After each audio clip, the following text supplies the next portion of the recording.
வணக்கம் வணக்கம் வணக்கம் நண்பர்களே. அதாவது இந்த வீடியோவில் ஜனாதிபதி வருகை, காடு வளர்ப்பு கொண்டாட்டங்கள் மற்றும் ராஜ்பவனின் பெயர் மாற்றம் அப்படின்ற ஒரு சமீபத்திய புதுப்பிகள் பற்றி தான் இந்த வீடியோவில் பார்க்க இருக்கிறோம். வாங்க வீடியோக்குள்ளே போகலாம். அதுக்கு முன்னாடி நம்ம சேனலை மட்டும் சப்ஸ்கிரைப் பண்ணி பெல் ஐக்கானை கிளிக் பண்ணி வச்சுக்கோங்க. அதாவது இன்று காலை 11:30 மணி அளவில் டெல்லியிலிருந்து தனி விமானத்தில் புறப்பட்டு கர்நாடகா மாநிலம் மைசூருக்கு குடியரசுத் தலைவர் மாலை ஒரு 3:30 மணி அளவில் மைசூர்லேருந்து சிங்கார பகுதியில் உள்ள ஹெலிகாப்டருக்கு பார்த்திங்கன்னா இறங்கினாங்க.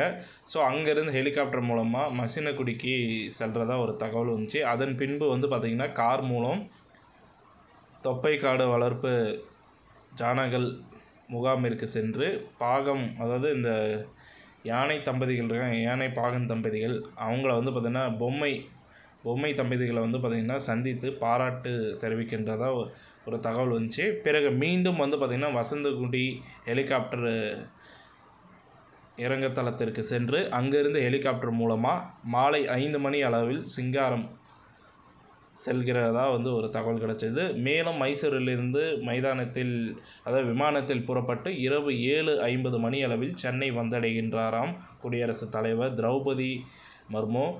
மேலும் ஞாயிற்றுக்கிழமை அன்று சென்னை பல்கலைக்கழகத்தின் பட்டமளிப்பு விழாவில் பங்கேற்று உரையாற்றுகின்ற ஒரு அறவேளை 10 மணி முதல் நண்பகல் 12 மணி வரை குடியரசுத் தலைவர் பட்டமளிப்பு விழாவில் கலந்து கொள்வார் என்று குடியரசுத் தலைவர் அலுவலகம் தெரிவிக்கிறது. மேலும் அன்றிரவு குடியரசுத் தலைவர் வருகையின் போது ராஜ்பவன் இதா தர்பார் மண்டபத்தை பாரதியார் மண்டபம் என மறுபெயரிட உள்ளதாகவும் ஆளுநர் மாளிகை வட்டாரங்கள் தெரிவிக்கின்றன.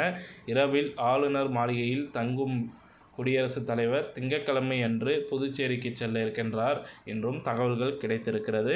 ஸோ இந்த தகவல் பிடிச்சிருந்தால் லைக் பண்ணுங்கள், ஷேர் பண்ணுங்கள், மறக்காமல் நம்ம சேனலை சப்ஸ்கிரைப் பண்ணி பெல் ஐக்கானை கிளிக் பண்ணி வச்சுக்கோங்க. நன்றி, வணக்கம்.